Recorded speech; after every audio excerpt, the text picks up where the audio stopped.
Hi, నేను మీ జయంతి వల్లూరుపల్లి. ఈరోజు ఒక విశేషమైన వ్యక్తిని మీతో జ్ఞాపకాలు పంచుకుందాం అనుకుంటున్నాను. ఆవిడెవరో కాదు, వల్లూరుపల్లి వాసంతీదేవి. తను ఎంతోమంది శిష్యుల్ని తీర్చిదిద్దిన ఒక గురువు.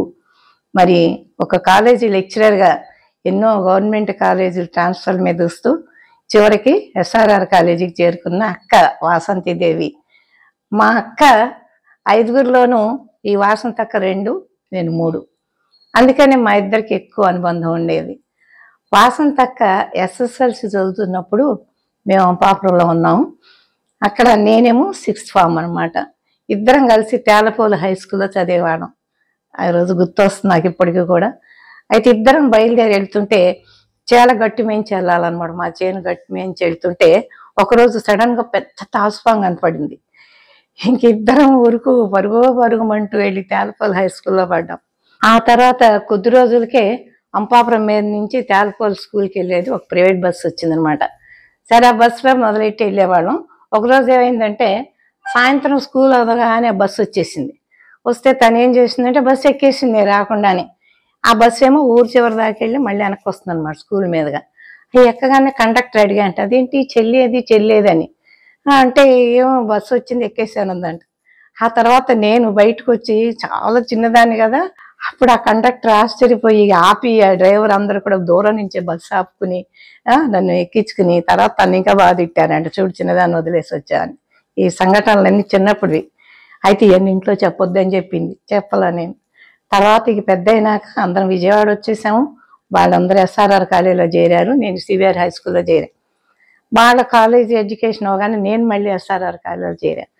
అయితే జువాలజీ బాటనీ ఏమో వాసంతక్క చెప్పేది నాకు, కెమిస్ట్రీ ఏమో పెద్దక్క చెప్పేది. అంటే కాలేజీలో చెప్పినా అది ఇంగ్లీష్ మీడియం అయినా కానీ తెలుగులో వింటే అర్థమై ఇంకా బాగా గుర్తుంటుందని అట్టిపండు వలిసినట్టుగా చక్కగా చెప్పేది పాఠం. అదంతా విని నిజంగా మళ్ళీ చదవక్కర్లేదనమాట, అంత బాగా చెప్పేది తను. అందుకే అన్నా నేను తను నాకు గురువు అని.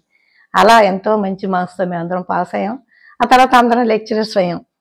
ఇక లెక్చరర్స్ అయినాక తల ఒక ఊరైపోయాం, ఒక చోట ఉండవు కదా. మరి నేను కొత్తగూడెం, తనేమో గవర్నమెంట్ కాలేజ్ అవటం వలన రాజోలు నిడదోలు అట్లా ట్రాన్స్ఫర్స్ అవుతూ వచ్చింది. ఈ పెద్దక్క హైదరాబాద్. అయితే ఇంటర్మీడియట్ పేపర్లకి వాల్యుయేషన్ పిలిచారు మమ్మల్ని, ఆర్డర్స్ వచ్చినాయి. అదేంటంటే 3 ప్లేసుల్లో ఉన్న 3కి ఆర్డర్ వచ్చింది. వస్తే ఎంతో సంతోషంగా అందరం హైదరాబాద్ వెళ్ళాం, మెహబూబియా కాలేజీలో అనమాట. పేపర్లు ఎద్దటం, ఆ పేపర్లు ఇస్తుంటే పెద్దక్కాళ్ళ ఇంట్లో ఉన్నాం. అప్పుడు ఉన్నప్పుడు ఏంటంటే ఈ కలర్ పెన్స్ అన్ని మా అక్కగారి పిల్లలు దాచేస్తూ ఉండేవారు. ఇదేంటి పేపర్లు ఎత్తడా తీరా వెళ్ళబోయేటప్పటికి నాదేమో గ్రీన్ ఇంకు, తన రెడ్ ఇంకు. ఎందుకంటే నేను చీఫ్ ఎగ్జామినర్ కదా, గ్రీన్ ఇంకు ఉండేది. అవి దాచేసేవారు. టెన్షన్ పడి ఎలాగోలా మళ్ళీ తీసుకుని వెళ్ళేవాడు. వెళ్ళిన తర్వాత ఇక పేపర్లు దిద్ది మధ్యలో మళ్ళీ బయటకు వచ్చి కాఫీ తాగటానికి వచ్చేవాడు. వస్తే మిగతా లెక్చరర్స్ అందరూ అబ్బాయి ఎంత ఇది భలే చక్కగా 3 సిస్టర్స్ వచ్చారు తీందేవి అనేవారు.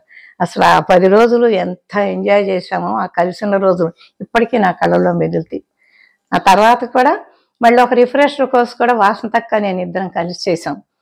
మరి అదేంటంటే లైలా కాలేజీలో, విజయవాడ లైలా కాలేజీలో ఒక 10 రోజులు రిఫ్రెషర్ కోర్సు. ఆ 10 రోజులు కూడా వాళ్ళు ఏంటంటే కొంచెం లేటెస్ట్ అప్డేట్ నాలెడ్జ్ చెప్తూ ఉండేవారు. మధ్యలో సెమినార్స్ చెప్పమనేవారు, నేను చెప్తూ ఉండేదాన్ని సెమినార్. తను ఏంటంటే నన్నే ముందు దోశాను, నువ్వు వెళ్ళు బాగా చెప్తావు ధైర్యంగా. అట్లా చివరి ఎండింగ్ రోజు కూడా స్పీచ్ ఇచ్చినప్పుడు కూడా మా చెల్లి బాగా చెప్తుంది నాకంటే అంటే తను ఎప్రిసియేషన్ అంత అడ్మైర్ చేసేది నన్ను. చాలా బాగా చెప్తావు, నువ్వే చెప్పు. అంతేగాని అరే అక్క నేను చెప్పకపోతే బాగోదు అనుకునేది కాదు. అట్లా ఆ కాలేజీ లైఫ్లో ఎన్నోసార్లు మేము కలిసి వర్క్ చేసాం. అదొక పెద్ద మెమరీ నాకు. మరి ఎంతో హ్యాపీగా ఉండేవాళ్ళం సిస్టర్స్ అందరం కలిసి, ఎంత దూరాన్ని ఉన్నా కూడా. చివరికి ఎస్ఆర్ఆర్ కాలేజీలో రిటైర్ అయింది. మరి తన అనుభూతులన్నీ ఈ రోజు కూడా నేను మర్చిపోలేకపోతున్నాను, ఎందుకంటే అంత ఆప్యాయత పంచింది మా వాసంతక్క. ఆ వాసంతక్కని ఈరోజు మీకు ఈ సందర్భంగా జ్ఞాపకార్థంగా నేను తనకి ఈ కవిత రాశాను. తను చాలా చక్కగా ఉండేది మనిషి. తన కాలేజీలో అందరూ జమున అనేవారంట. ఎప్పుడు చెప్పుకుని ముసుకుంటూ ఉండేది, నన్ను జమున అంటారని. మరి చక్కని రూపం, చెరగని చిరునవ్వు, ఎప్పుడు నవ్వుతూనే ఉండేది. అమోఘమైన తెలివితేటలు. ఎప్పుడు ఈనాడు బుక్ తీసుకుని పజిల్స్ చేస్తూ ఉండేదన్నమాట, చాలా యాక్టివ్గా. మరి చలాకీతనం ఆమె సొంతం. గలగల పారుతున్న సెలయేరుల అలుపెరకగా పలిన కంచు కంఠం. ఎప్పుడు మాట్లాడుతుండండి, గలగలగల సందడనమాట తనుంటే. ఆ కంచు కంఠం ఆమెకు ఆభరణం. అందరినీ తన వారుగా భావించి స్నేహహస్తం అందించిన స్నేహశీలి మా అక్క. అందరి కష్టాలు తన కష్టాలుగా భావించి ఎందరికో సహాయం చేసిన కరుణామూర్తి మా అక్క. కన్నవారిని తోబుట్టువుల్ని కనుపాపల్లో పెట్టి చూసుకున్న ప్రేమమూర్తి. టీచర్గా ఎంతో మంది శిష్యులను తీర్చిదిద్ది అందరి మనసుల్లో చిరస్థాయిగా నిలిచిన ఒక ఉత్తమ గురువు మా అక్క వాసంతీదేవి. మమ్మల్ని విడిచి తిరిగిరాని లోకాలకు వెళ్ళిన అమృతమూర్తి వాసంతీదేవి అక్కకు ఇదే మా అసలు నివాళి. మరి ఈరోజు ఎంతోమంది శిష్యులు వాసంతీదేవి అనగానే ఈ వీడియో చూసి ఆవిడ గుర్తు చేసుకుంటారు. మా వాసంతక్కని తలుచుకుంటూ నా జ్ఞాపకాలు నెమరేసుకుంటున్నాను. అలాగే వేలాది మంది తన శిష్యులు ఎక్కడున్నా కూడా ఈ వీడియో చూసి అరే మా మేడం గారు అని చెప్పి తలుచుకుంటారని వాళ్ళు కూడా ఎంతో సంతోషపడతారు మేడం గారిని చూసి ఆశపడుతున్నాను.